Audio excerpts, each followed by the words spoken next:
Hiya, honest discussioner here. Remember Epidemic? He's the guy that often talks about morality, and also interviewed Professor Straley on church-state separation. He's made a couple of videos lately, and I'd like to respond to them, assuming, of course, that it is the moral thing to do.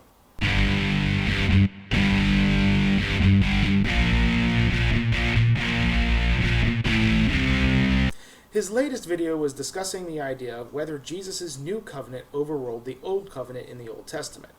Epi argues, yes, that Jeremiah 31 to 34 in the Old Testament tells us that the new covenant will override the old. Well, let's read the passage and see what happens. I'll put up what I feel are the takeaway points from these verses. The days are coming, declares the Lord, when I will make a new covenant with the people of Israel and with the people of Judah.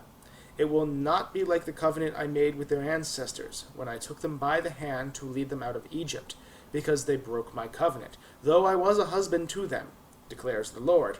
This is the covenant I will make with the people of Israel after that time, declares the Lord. I will put my law in their minds and write it on their hearts. I will be their God, and they will be my people. No longer will they teach their neighbor or say to one another, know the Lord, because they will all know me, from least of them to the greatest, declares the Lord. For I will forgive their wickedness and will remember their sins no more. Does this sound like what Jesus did? Are you arguing that Jesus' covenant was only with Israel and Judah? Maybe you believe Israel and Judah is meant to be interpreted as the entire world, but given the context of the quote, that doesn't really sound like it. It really doesn't sound like he's talking about the people of the Americas or the Orient. But even then, does all of Israel know of this covenant? Last I checked, not all of Israel knows the Lord. Not all of Israel necessarily believes in God. The numbers are pretty high, but Jeremiah doesn't say most. He says all, from least to greatest. When you look at the context of all of Jeremiah 31, that particular chapter of text is all about rebuilding Israel. This isn't about some spiritual revolution or world-changing event. The whole thing is about the Jews, which is in line with the interpretation of Judaism, and the OT being nothing more than the writings of Bronze Age superstitious men who were concerned mainly with the future of their culture and religion. Par for the course in that time. Now, maybe you'll argue that Jesus was not about that the new covenant was for all humanity, and maybe you can bring me lots of New Testament quotes, and that'll be all fine and good, but it's not the covenant that Jeremiah is talking about, so you can't use that verse to back up your claims. If anything, if you think Jeremiah is talking about the Messiah, then Jeremiah would prove Christianity incorrect. Now, that video was entirely Epi's epilogue, an expansion on his previous video about God's morality. The video in question was a response to NonStampCollector's video on objective morality. Let's go over Epi's points.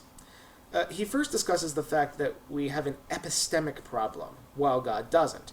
This is to say that our knowledge is limited, and God, being omniscient, does not suffer that problem.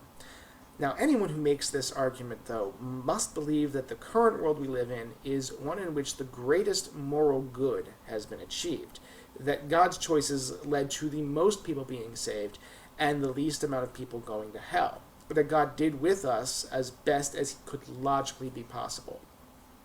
Now, anyone who believes this to be the case, that this world is the greatest one with, there could not have been one with a greater amount of good or more people being saved, I would argue that person severely lacks imagination. If I were to come up with a logically consistent scenario which would have a world with even more good than this one, with even more people being saved, Epi's argument would fail. Now, is it really difficult to imagine a world better than this? If you can't come up with one, allow me. What if a world was created in which people didn't really die very often? God's power protected people from physical harm, and it's certainly not logically inconsistent for some sort of DNA repair system to be in place. I believe lobsters have that even. So we wouldn't die of old age. Everyone continued to live until they recognized the truth of God's loving power, and then God would allow them to die at some point after that, whenever it was most convenient. Whenever someone dies, someone else is allowed to be born, so the population can be kept in check, and actualizing the most good would be easier. People would not have the ability to murder others, which doesn't violate free will any more than not allowing people the capability of throwing someone into outer space. They can still try to kill people, they'll just always fail. You can also remove mental disorders, which cause truth-seeking to be compromised, such as schizophrenia or, more importantly, confirmation bias. Suffering could still exist, heartache, pain, the whole 9 yards, but in my possible world, which I see no reason to think is logically impossible, everyone would eventually choose of their own free will to be with God in the afterlife. Perhaps it would take 15 trillion years to get everyone through the door, but since God is limited by neither time nor energy, this isn't a problem. So unless you can point to how my hypothetical world is logically impossible, then your argument fails, Epi. I'd also like to tag on to this the idea that in order to appeal to God's omniscience the way you are, in order to dismiss apparent evil, you are in essence arguing that God allows some evil to achieve an even greater good. You'd have to argue that God allows some people to go to hell so that a greater number of others would go to heaven. So let me ask you this, Epi. Imagine God comes to you and tells you that that if you have a kid, if you in any way impregnate a woman, married to her or not, that kid will grow up and when they die will not be saved and will therefore go to hell. But if you have two more kids after that, those kids will go to heaven. Would you have any kids? Let's say the ratio stays the same for every 3 kids you have. The first of each 3 will wind up in hell. Would it be moral for you to have any kids at all? How many kids would you have?